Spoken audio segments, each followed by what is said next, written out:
వామ్మో, ఏంట్రా ఇది? ఎక్కడి నుంచి ఏమవుతుందో కావట్లేదు. సర్లే,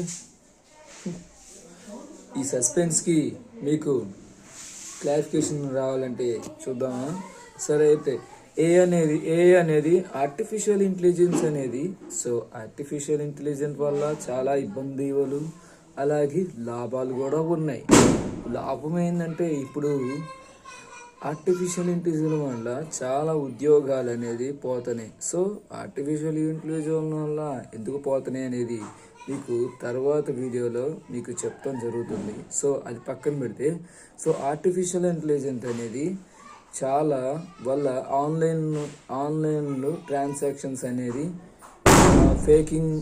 ఫేకింగ్ అనేది జరుగుతూ ఉందన్నమాట.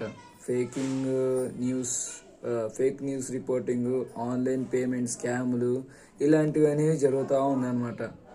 సో ఇంకా మీకు డీటెయిల్స్ కావాలి అంటే మనం తర్వాత వీడియోకి ఫార్వర్డ్ చేద్దాం.